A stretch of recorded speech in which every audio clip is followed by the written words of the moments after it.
Hello, and thank you for joining us today on the Gentle Art of Crushing It show, where we focus on learning and sharing with our listeners all there is to know about how to create success in our lives. This show stands on the shoulders of giants. Our mission is to empower and inspire our listeners to create the life of their dreams whilst having a blast in the process. Let's celebrate life together. Welcome to the show. All right, welcome back to the Gentle Art of Crushing It podcast. My name is Randy Smith, and I will be your co-host or host today. And really excited to have Kaaren Hall with us. Kaaren is the founder and CEO of uDirect IRA Services, and she's a recent published author of Self-Directed IRA Investing, a BiggerPockets Guide. There it is. There it is. So Kaaren, welcome to the show. Hey, thanks, Randy. I appreciate it. Absolutely. Absolutely. Well, let's jump right in as we always do. Can you tell the audience your perspective on the current state of the market and how that might be impacting passive investors? Right. Well, what we're seeing here at uDirect IRA Services is still a lot of syndication investing. I think, of course, it's changed for syndication operators, we've given the rates, and we have seen a lot of, capital calls. But it's not stopping people from investing and finding opportunities. And there's always a deal. And so that is our number one asset class as an industry, as a self-directed IRA industry. But what we're seeing a real trend for actually is now cryptocurrency. Just everybody wants to stick their little toe in the water, and get in. And so we're seeing some big and some little investments. So on our portal, you can invest directly into crypto right through our portal using Coinbase through the uDirect portal. So interesting. We're seeing a lot more people take a dip in that little pool. And it's, of course, Wild West. We have to know how risky these investments are, but that's an option. Love it. Love it. Okay. So you're seeing primarily syndications, but capital calls are occurring, and then you're seeing space in the Bitcoin area. Very interesting. I'm going to want to dig into that a little bit more as we come back to it, but let's back up a little bit. And can you tell the audience a little bit about yourself and kind of how you found yourself to being the CEO of your organization? Yeah, well, I have a varied background, but a lot of those years included real estate related professions. So I was at first a property manager, and for 1 year I was a realtor. And then I got into 1 year. Yeah. Well, that's a lovely job for someone else, And then sure. God bless him. And then I got into mortgage loan servicing, which we used to call cleaning up after the elephant. Okay. All the promises and people don't really understand, and we would explain it.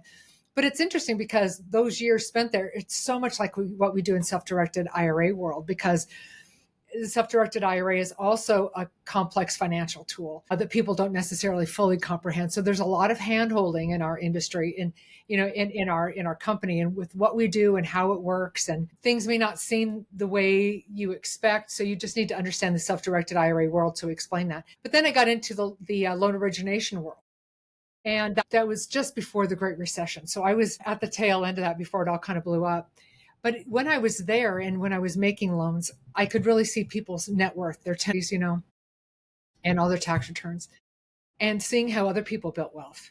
And that really opened my eyes, And additionally, it gave me a sense of urgency about how money moves and the expectation of an investor to be able to then translate that into how we behave here at uDirect with a sense of urgency. Because, it's obviously, and this is not something that happens like an email where it happens instantaneously. It's a process, but just to be time sensitive. So I did all those things, and then we had the Great Recession, and I got into the self-directed IRA space. I worked for another company for a couple of years. And then in 2009, I founded uDirect IRA Services. Are you interested in real estate investing but don't know where to get started or think you don't have the time or money? Are you stuck in your W-2 because the golden handcuffs make it hard to walk away? If this sounds like you, check out impactequity.net and schedule some time to talk with the founder, Randy Smith. Randy went from massive income to leaving his W-2 through passive income, and he can help you do the same. www.impactequity.net. Okay. Wow. That's amazing. So you've been in this space for coming up on 20 years now, it sounds like? Yeah. Very Nearly. good. Yeah. Unbelievable. Okay. And there's a lot of players in the space. There's a lot of names out there, a lot of different groups. Yes. I would imagine you differentiate yourselves from some of the others. How do you do that? How do you differentiate yourself from the many, many other players that are in the space? Right. Well, one of the things is I sit on the board of directors for the Retirement Industry Trust Association.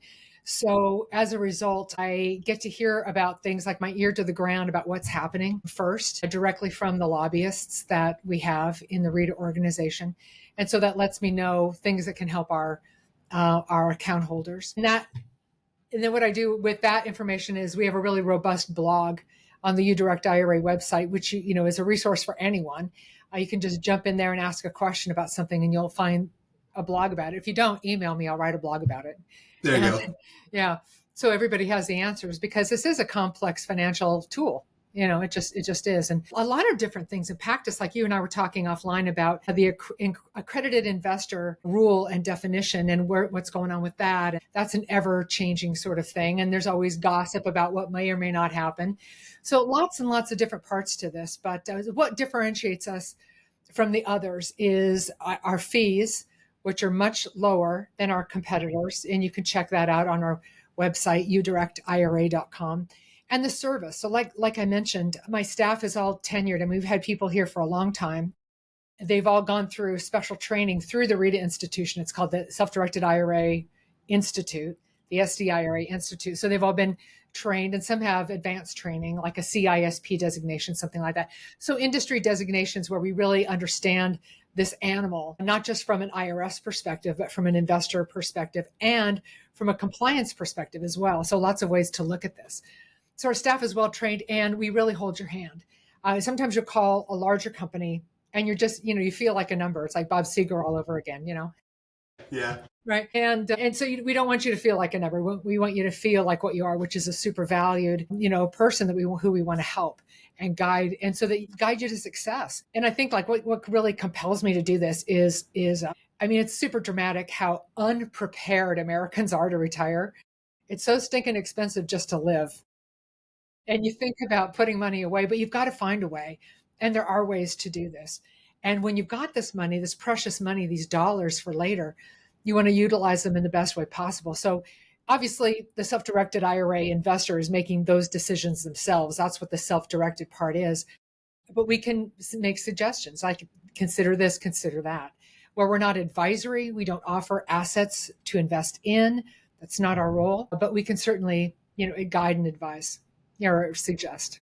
Yeah, very good. Yeah, no, it seems like it's a relatively inexpensive price point to get involved with an SDIRA. So maybe you're spending a few $100s a year, maybe at most, maybe a couple $1,000s a year. So I find that the service that generally is associated with these is not really up to par. I came from American Express, one of the greatest brands in the world, the best, what I would argue, the best customer service experience in the world. And you don't find that in a lot of spaces. So I'm really excited to hear you talking about the level of professionalism and the certifications and the education that your employees go through. And this is not just God forbid, an 800 number that goes into a queue overseas that you get these untrained people. So it's great to hear you're taking that level to it. Now, do you have like an ideal customer or client? I know almost anybody can get involved in the space with their old 401ks, but curious, do you see kind of buckets of type of people that come to you, and what's the primary bucket you guys service? Yeah, you bring up a good point. I mean, the barrier to entry to have an IRA is simply, it's kind of the fog of mirror test. All you have to have is earned income to have an IRA. So let's take it from there, and take it way up. I think the ideal, what do you call it, avatar would be somebody, say, 45 to 54 years old around.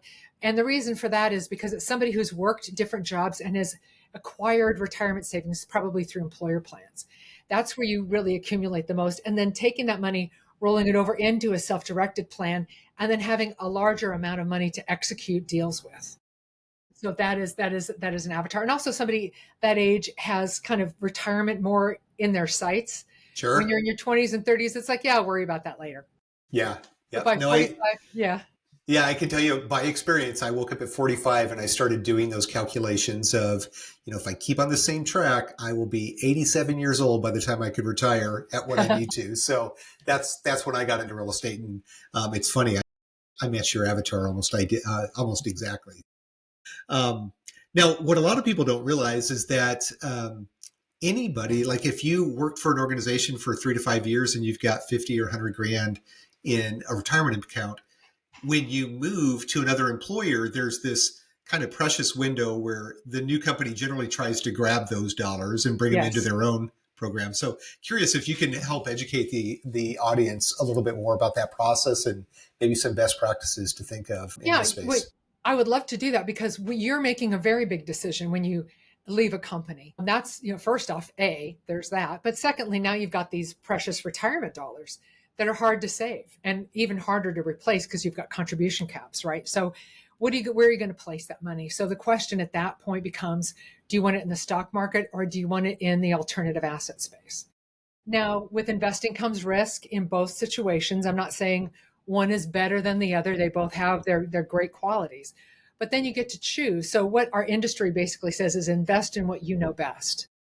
And a lot of times we know real estate. We live in real estate. We work in a building. We drive to buildings. We eat dinner in buildings, and we get this. We get commercial restaurants, hotels, all these different things.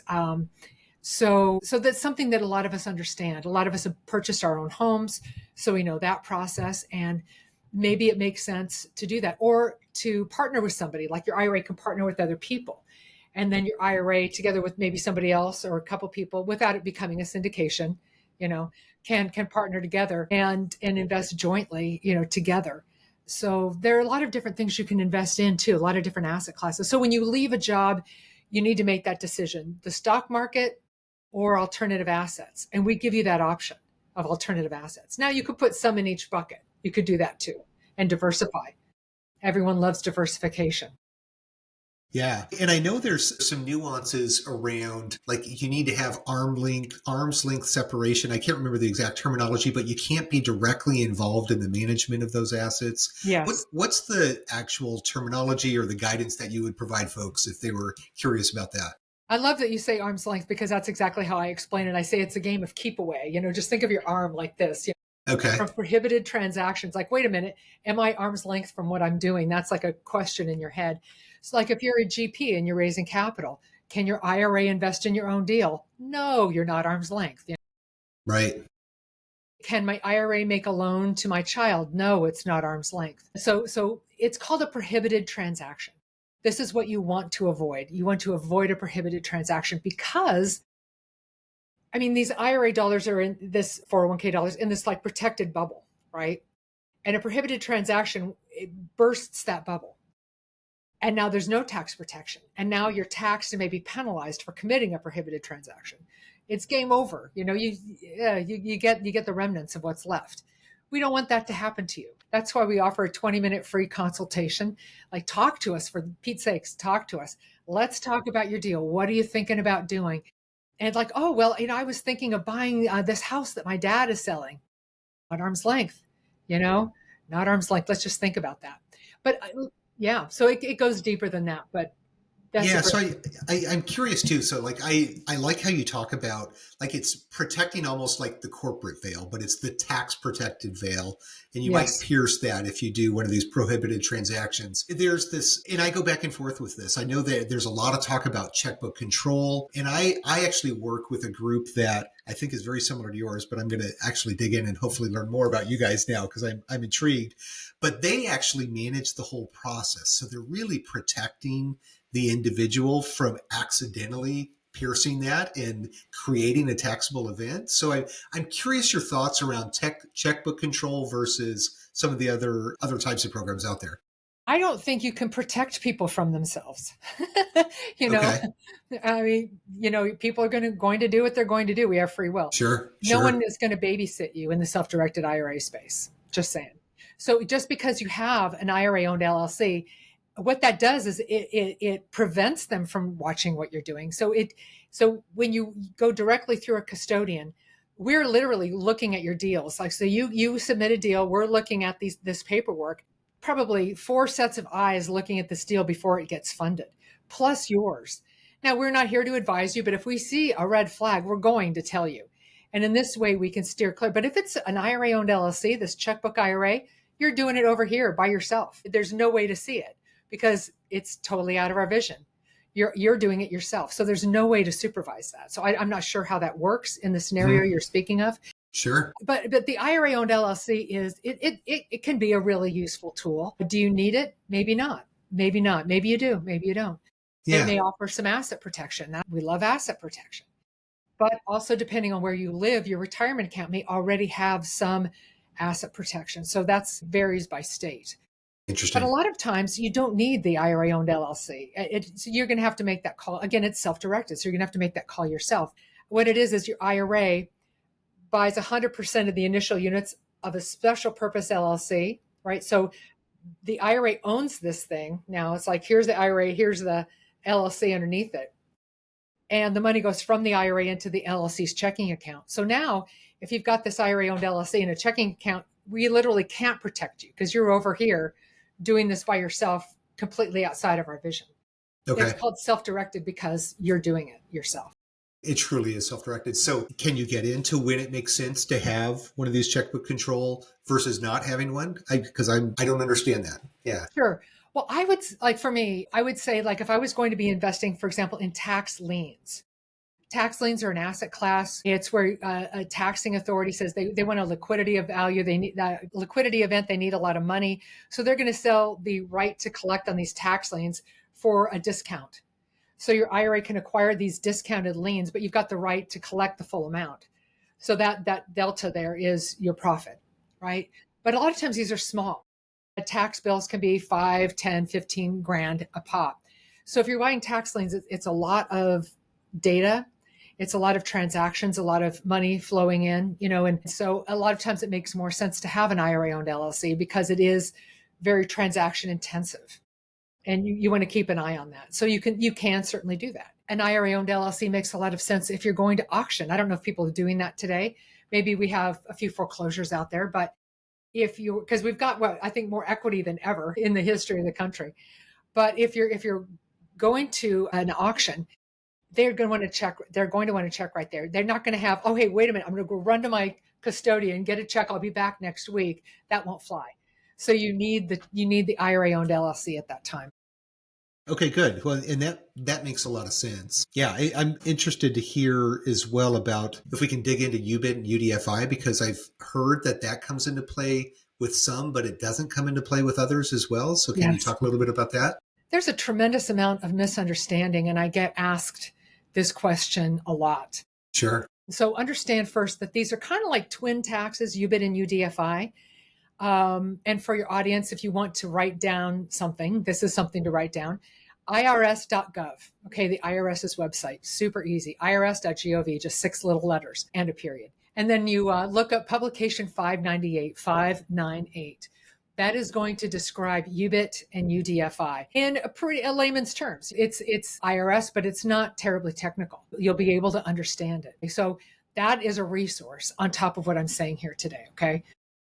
But UBIT, unrelated business income tax, that portion of it. And by the way, sometimes these two kinds of taxes are referred to as the same thing, or they call it UBTI or UBIT. It's called a lot of things. It's the same. Okay, now you're following me.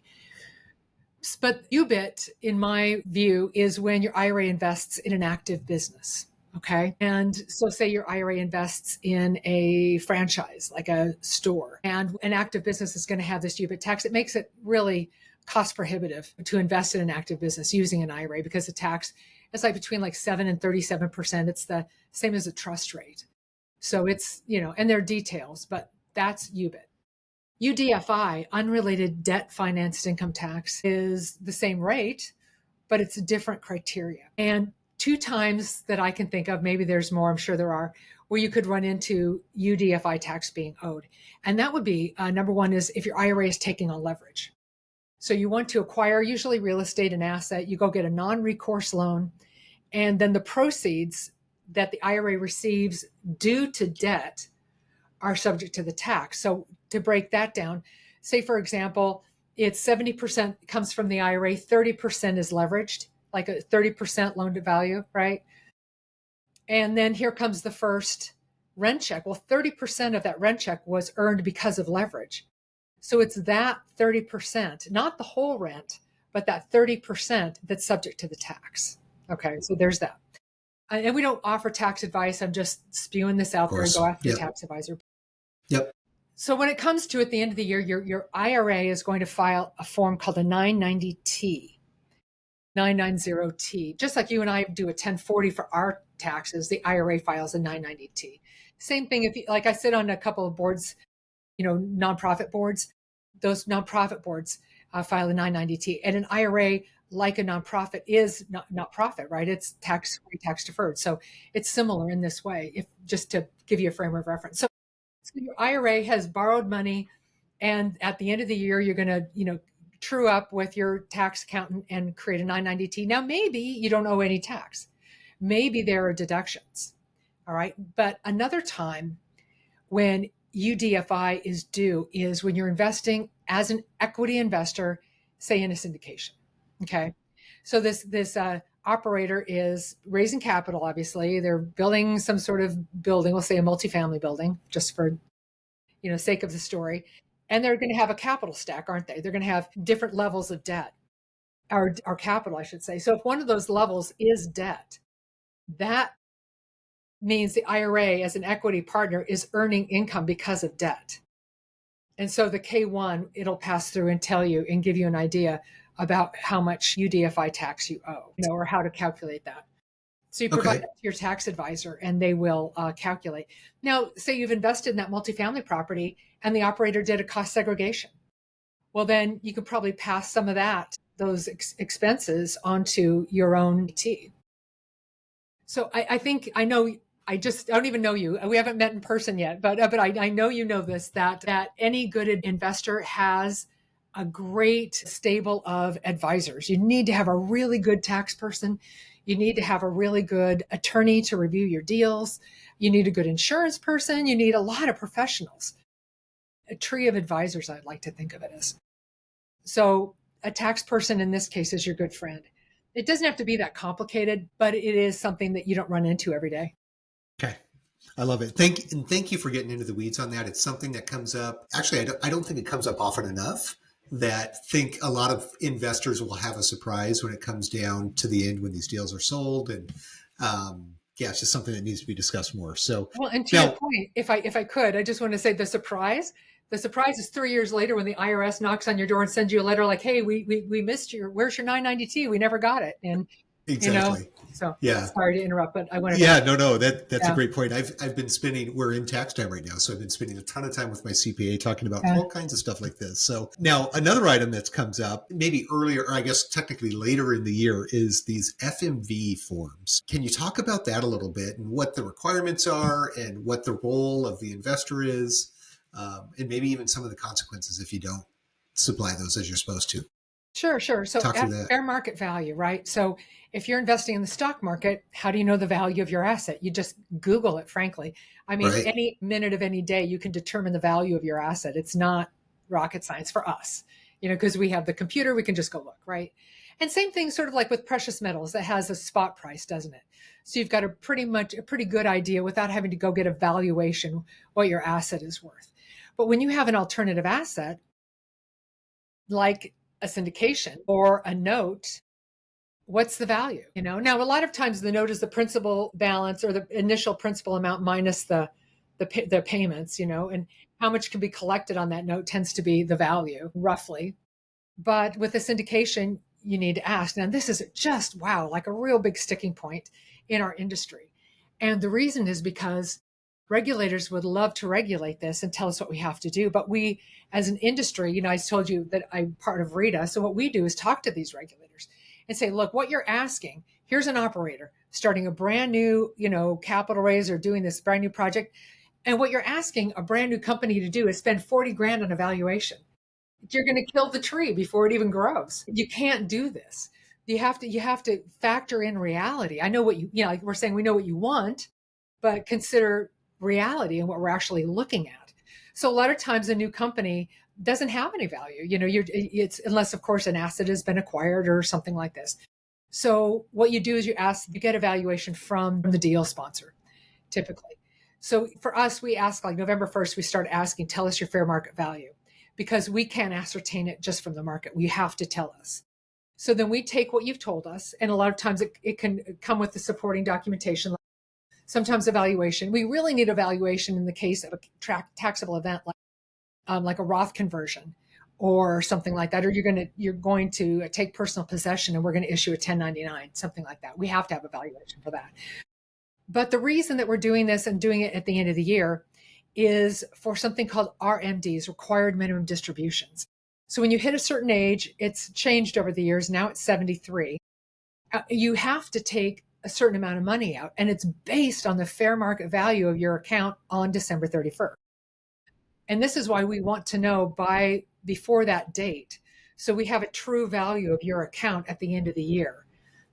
So you can calculate your required minimum distributions. 73 is a great age to be, but not all of our account holders are that age, so it doesn't apply to everyone.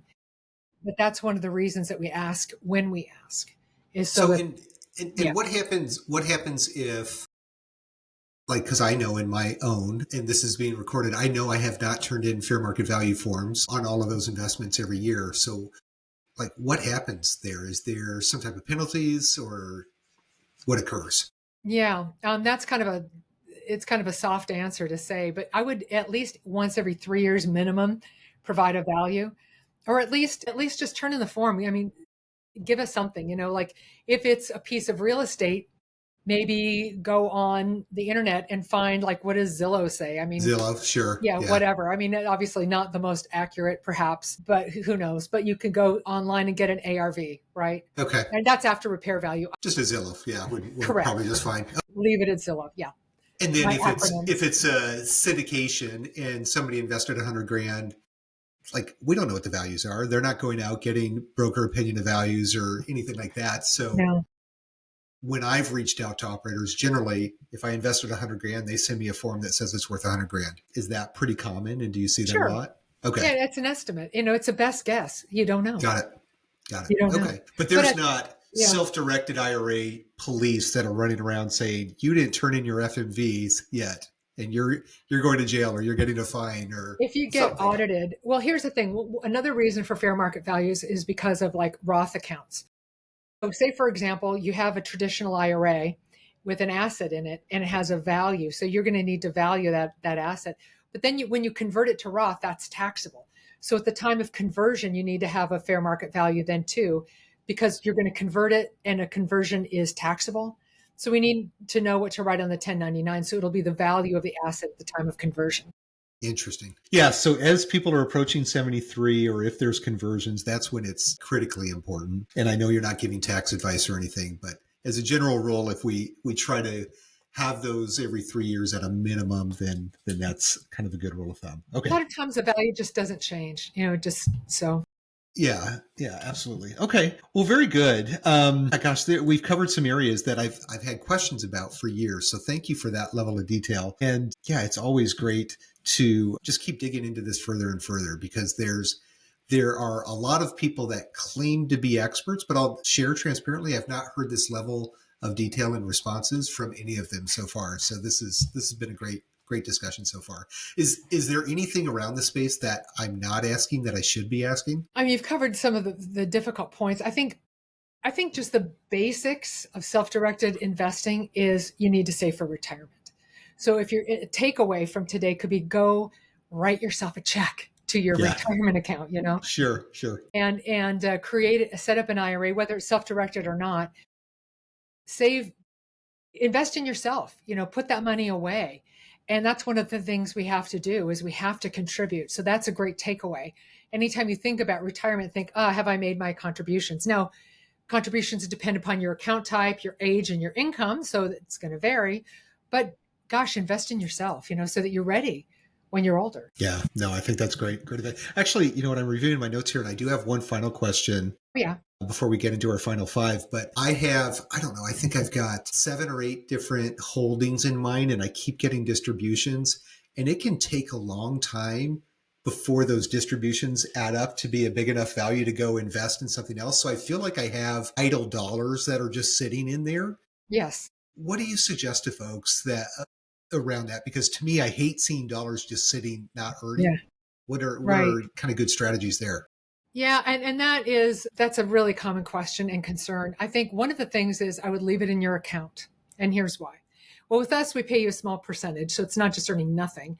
And I know it's idle and it's not at work, but by the same token, all expenses of an IRA owned asset have to be paid for by the IRA that owns it, right? Sure. So Yep. for a long time, I thought, well, what expenses would a syndication have, until I could see how it really hit everybody in the last couple of years with capital calls. Sure. And all of a Sure. sudden, wow, Okay. I've got this big capital call. Where's that money coming from? It's coming from your idle cash. You've got an expense. If you have a note investment and the borrower isn't paying, you need to hire a servicing company to go collect that debt. That's an expense of the asset that the IRA needs to pay for. That's what that idle cash goes for. It covers the expense of your assets. Interesting. Okay. Yeah, I will let it accrue, and then I keep pulling additional dollars that I have sitting in the stock market, and maybe quarterly or biannually, I'll do another one. And so if I'm doing a $50,000 investment and I've got $8,000 sitting in there, I'll only pull 42,000 more into it or something like that. And that seemed to work, but I still just have a hard time looking at those, but I understand that that's just part of this process. So very good. Yeah. I mean, there are ways to cover it. Everybody has a different technique, but that's my opinion. Okay, very good. Well, it's been great. I think you brought a ton of value here, and I know we will as we jump into our final five as well. So if you have a couple of minutes still, I'd love to jump into those. Let's go. All right. Well, if we can you share an educational resource to our listeners that could be good for the newer passive investor to learn more about this space? This? I had a feeling I might see that. Yeah, here it is. And there's a whole shelf of them right over here. That. This book was just released January 15th, right? So it's a BiggerPockets Guide to Self-Directed IRA Investing. It's a collaboration I did with BiggerPockets. And this is a technical manual. Now, when I wrote it initially, there were stories and examples in here, and they kind of got edited out to make it more technical. So if you're looking for a storybook, this isn't it, but it's a resource. Like, oh, how do I do that? And then you can look at what's a backdoor Roth? I don't know. Let me look it up. So It's a good reference. That's fantastic. And we'll put a link to where you can buy that as well in the notes, because that seems like it could be a really good resource. We can go to websites, we can go to YouTube, we can do Amazon, ChatGPT shots and all of that. But to actually have it on the shelf and as a reference, I think would be a really good idea. I think you'll see that in one of my shelves here soon as well. So there you go. So now for you, what kind of books or podcasts or a favorite book or podcast are you reading or listening to now? Yeah, I'm just starting The Gap and the Gain. You are fantastic. Yeah. So one of the best books of the last decade, I would say. Absolutely. Really, that's probably why it was recommended so highly. So it's sitting right on my nightstand, so it's like, I've had it for a couple of days, so I'm going to dig into that. But podcasts, I really like faith-based podcasts. I really like Timothy Keller. He's a Presbyterian pastor, passed away a couple of years ago, but he is so genius and brilliant and so well read that he brings so much depth, not just biblical, but from all of his experience into what he's saying. And fascinating to hear somebody that intellect speaking. It's really just brilliant man. And also the BiggerPockets podcast. Of course, absolutely. I'm not going to lie. I mean, How do we learn how to do this stuff? We have to learn from other people's mistakes. And when you hear somebody else make a mistake and like just a gut punch, like, oh, I'm so sorry that happened to you. And so it's great to hear not the how-tos and the good stories and the bad stories, and to be part of that community. I really enjoy to be able to, say, hey, or I need a plumber in Cincinnati who knows somebody. Right. And you can find somebody. So I really enjoy that podcast quite a bit as well. Yeah, it seems to be one of the core. Like I came in through the Little Purple Book, and BiggerPockets seems like 80% of people in the space seem to come through that space. So very good advice. Now I will say the challenge I had with BiggerPockets is that I was hearing a new strategy every day. So my mind was all over the place, but it was a great way to hear a lot about a lot of things, right, and then hone into what it was that I really wanted to focus on in the long run. So very good. Now, since we are geared towards passive investors, I've got to ask the due diligence question. So what is a non-traditional due diligence question that you think passive investors should be asking as they're trying to find new deals to invest in? Well, I'll tell you a resource that you may not think of. Before you invest with anybody who's SEC licensed, which is basically a large note syndication thing, go to FINRA's website, FINRA, FINRA, and broker check, okay, and type in their name and look them up. we've done that and found some bad actors working with our account holders.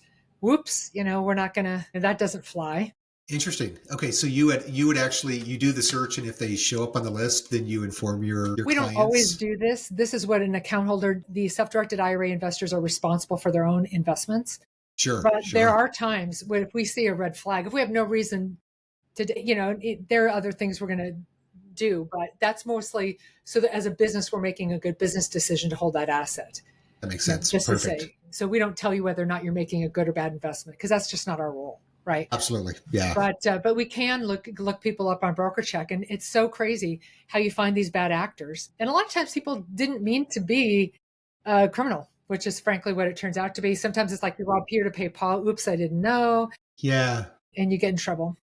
Yeah, and it seems like that is the case. Like syndications start out good. Everybody has the right intentions, trying to do the right thing. And then you have a conflict that occurs. And next thing you know, yeah, it's Ponzi scheme. So yeah. Okay, well, good. Well, thank you. That's a good one. I've not heard that before. So that's the first time that's certainly been shared on this podcast. So thank you for sharing that. That's a good one. And I think I need to add that to my due diligence checklist. So very good. It's so easy. Just it's on your computer, Absolutely. Yeah. All right. So we finished with a couple of fun ones, and you and I are both part of a group called GoBundance. So we talk about bucket list items. So is there a recent bucket list item you've checked off your list or one you hope to in the future? Yes, I'm a published author. That would be a big one. Yes, a big absolutely. One. Yeah. It took me a few minutes to write that, I'll tell you. I'm curious, how long did it take you to write that? Was it months or years or years? Well, I started it a long time ago, but there was never any reason to finish it. I think a lot of people have a book in them or they may start it. But then at a BiggerPockets conference, I was talking to people that say, hey, why don't you do this? Great. So, put it together, gave them a manuscript. Like I had somebody help me make it all pretty and, formatted. Gave them a formatted manuscript, and they're like, well, no, we're not going to do that right now. Like, all right, well, that's how the ball bounces. And then they called me in September. They said, okay, let's go. We're going to do it. I need it by November. Goodness. And in the interim, we'd had Secure Act 1.0 pass, Secure 2.0. So I really pretty much rewrote the whole thing for the most part and started over. But it was good to have another look at it. And sure. And then the editors had their hand in it, and we took out some of the stories and the narratives to create what we have, which is a really, really good guidebook. Fantastic. Yeah. Well, I look forward to getting a copy of that. And like I said, we will put a reference to that into the notes so everybody else can find it as well. So yeah. All right. So final question. If you had $100,000 that you needed to invest today and you couldn't put it in one of your own deals, where would you put it? What I'm thinking about lately is boutique hotels. Okay. I'm hearing a lot about this lately. Yes. Yeah. ADUs. There's so many restrictions against them, aren't there? And there are ways to run these boutique hotels with no personnel, and you can automatically check in, and it can be a good experience. So obviously you have to learn how to do it right. But to me, it's the answer to the ADU.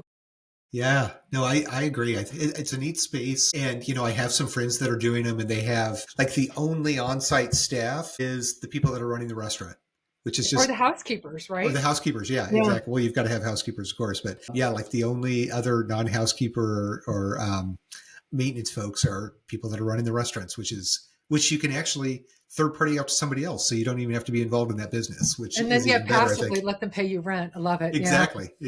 Yeah. Well, very cool. Yeah. That is a space I think we're going to see more and more of for sure. And another answer that I've not heard on this show before. So you've brought all kinds of unique perspective to this. Thank you. Thank you so much for being on the show. This has been a lot of fun. Yeah. Great to meet you, Randy. I can't wait to meet you in person. Yeah. And for the audience, where can they find you if they wanted to find out more about what you're doing or to find that book? The best way to find us is uDirectIRA.com, the website. Actually, I also bought the website uDirect.com, so you could go there too. Either one. Yeah. Yeah. uDirectIRA.com, or email us at info@uDirectIRA.com. And when you send it to info@, everybody, we all get that email. Oh, no kidding. So that way we can jump on it. That way you're not going to just be stuck on someone's computer who's, on vacation or on jury duty. It's going to be, we're all going to see it. So that's the best way to get a hold of us. On our website, if you hit our contact us little link there, then you'll find a place where you can make a calendar appointment. Okay, fantastic. For a 20-minute free consultation. Yeah. So That's the Very best good. part. Well, Kaaren, thanks so much for coming on the show. Like I said, you brought a ton of value, and it's been a lot of fun getting to know you. So thanks so much. You as well. Awesome. And to the audience, as always, we encourage you to continue that education journey in the passive investing space. But more importantly than that, we encourage you to make the decision to invest in your first or your next passive investment. I am convinced that once you do, you will just wish you had started that much sooner. Be sure to join us again next Thursday for another great episode. And don't forget to like and subscribe wherever you're listening. Thanks so much for joining us. Well, there you have it, ladies and gentlemen. Another episode of The Gentle Art of Crushing It. It was an amazing episode. We know we sure learned a lot, and we hope you did as well. We want to take a second and thank you so much for viewing or listening to this episode. And please just know that we only ask for one favor, and that is to make this life magnificent. Thank you, and have a wonderful day.